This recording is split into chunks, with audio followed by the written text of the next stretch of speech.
I got uninvited from my sister's wedding because my plumber job would clank too loud for the string quartet. 2 hours into the reception, the groom, shaking my hand for the first time, realized I owned the plumbing empire that just signed his startup to a 7-figure contract. The champagne stopped flowing the moment he understood who'd been funding the entire event.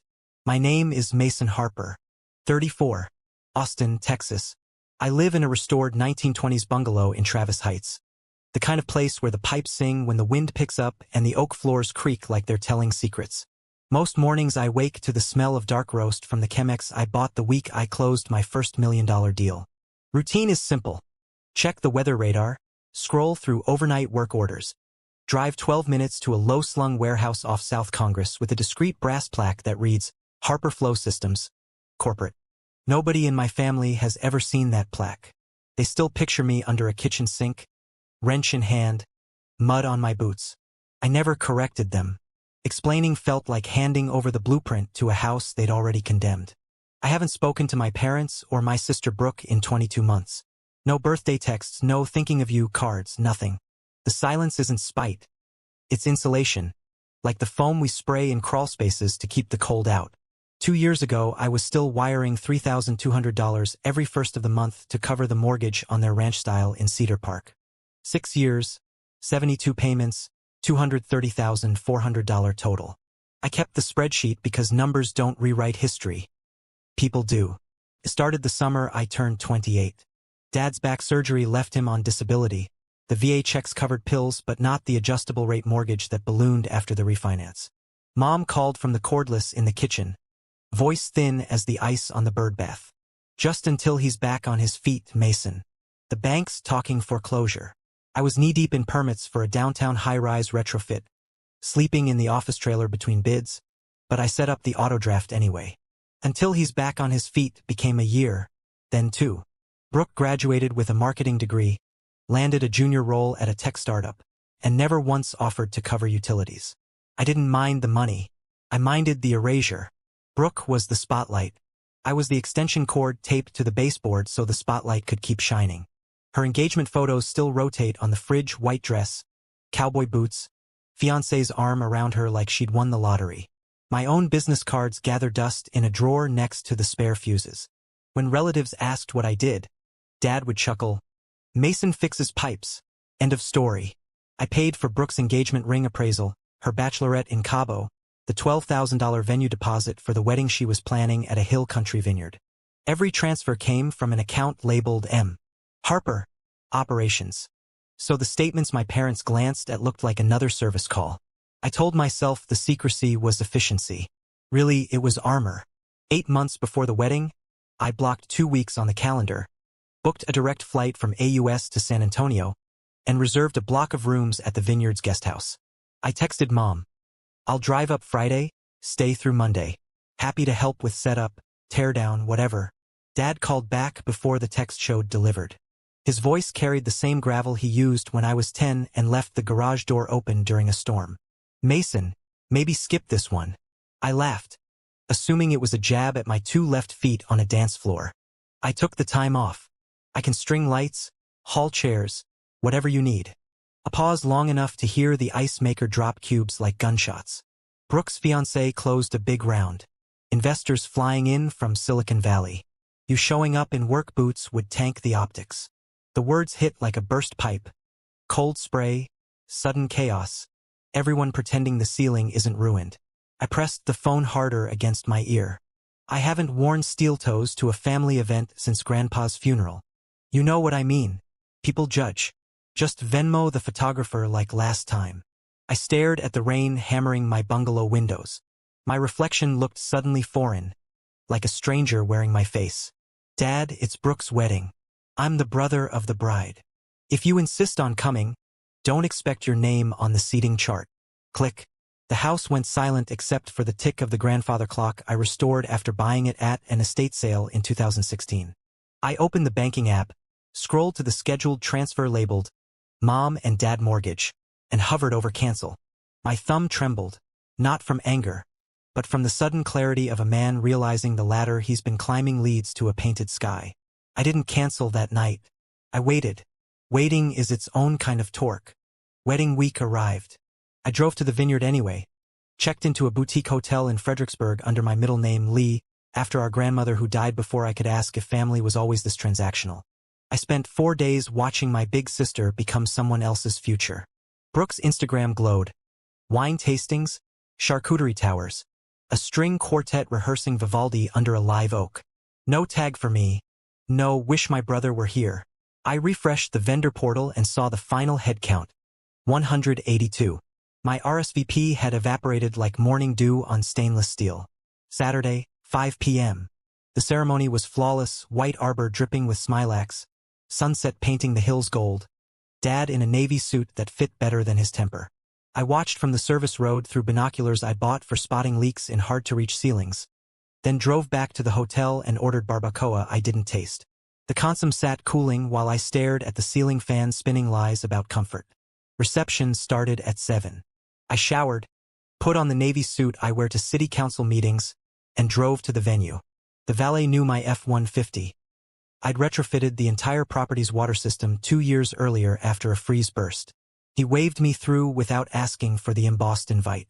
Inside, the barn glowed with Edison bulbs. My subsidiary supplied the custom copper piping for the bar back, hand-hammered, patina aged to perfection. I slipped the event manager, Carla, a folded 100 and asked her to keep the bar tab open until I said otherwise. Then I took a seat at a table marked Vendor Overflow and waited, sipping Topo Chico with lime like a man still measuring twice before cutting once. Brooke spotted me first.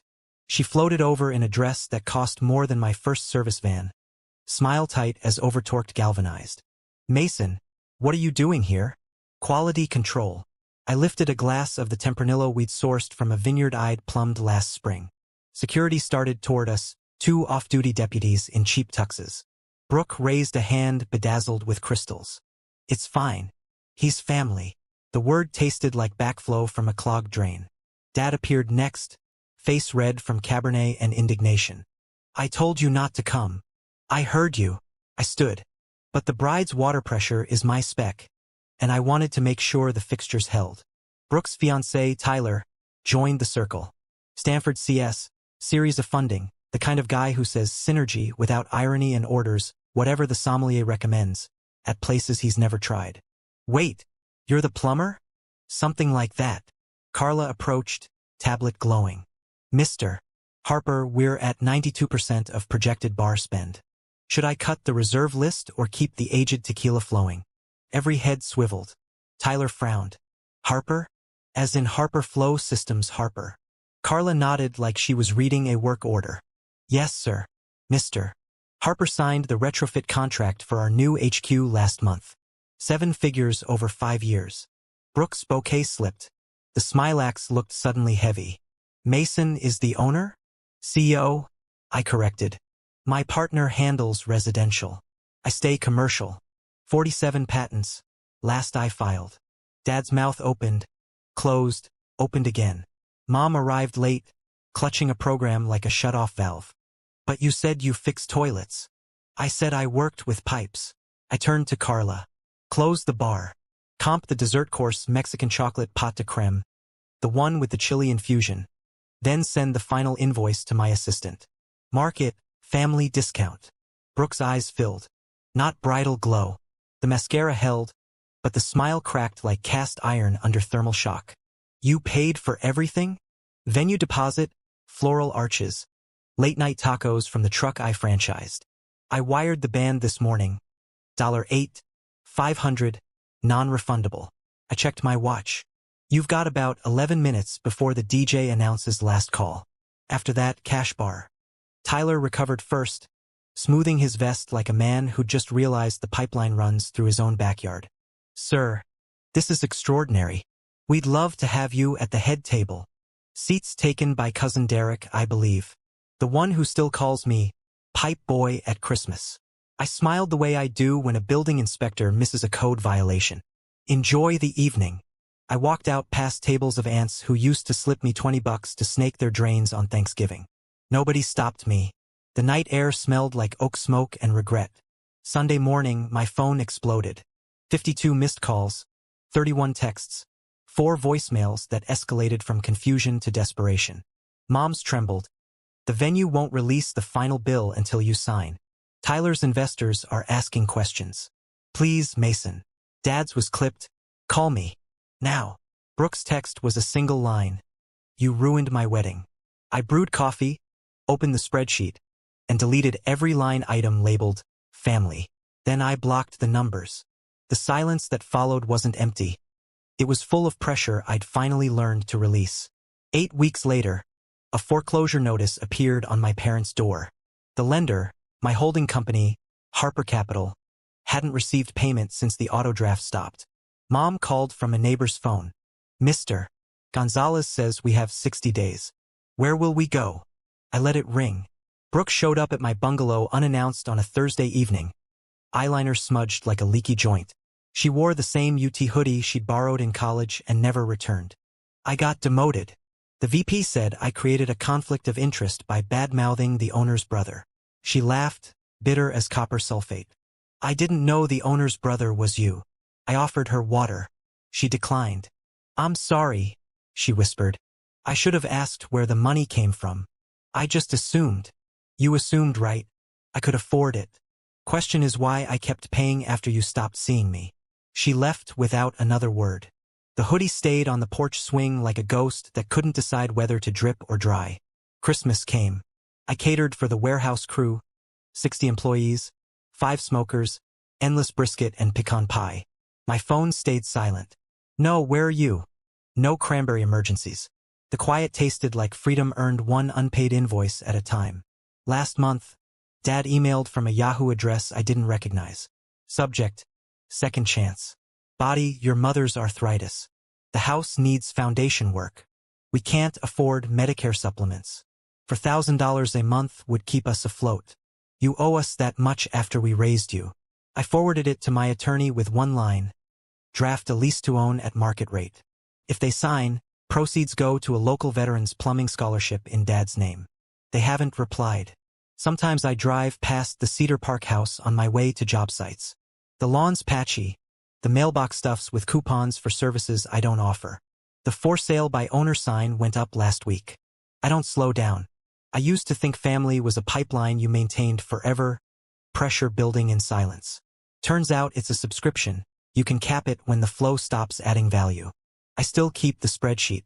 Column A, date. Column B, amount. Column C, recipient. Row 73 is blank, and it will stay that way. The cursor blinks like a pressure gauge I finally control. People ask if I miss them. I miss the idea of them. The parents who would have bragged about their son the engineer. The sister who'd have texted a photo from the dance floor with the caption, "Couldn't do this without you." The reality never existed. It was a fixture I kept tightening long after the leak stopped. Last week, I got a LinkedIn message from Tyler. Subject: partnership opportunity. He attached a deck outlining a joint venture for smart water sensors. I read it in the truck between sites, coffee cooling in the cup holder. The numbers were solid $2.8 million seed ask, 18-month runway. I closed the laptop and watched a crew install a backflow preventer on a new condo tower. The foreman waved. I waved back. No family, no history, just flow. I didn't reply to Tyler. Some pipes you don't reconnect once the pressure's equalized. So here's the question I still turn over at 3 a.m. When the city's quiet and the pipes keep their own rhythm, was I wrong to let the bar tab close on the one night they needed me most? I funded them for 6 years: mortgage, flowers, tacos, vows. They starved me of respect for 34. If you've ever been the family backflow preventer with an empty thank you note, tell me, was hitting pause cruel or just overdue? Because the main line's finally labeled with my name, and for the first time, I'm keeping the pressure. I'm Mason Harper, and the flow is mine to direct.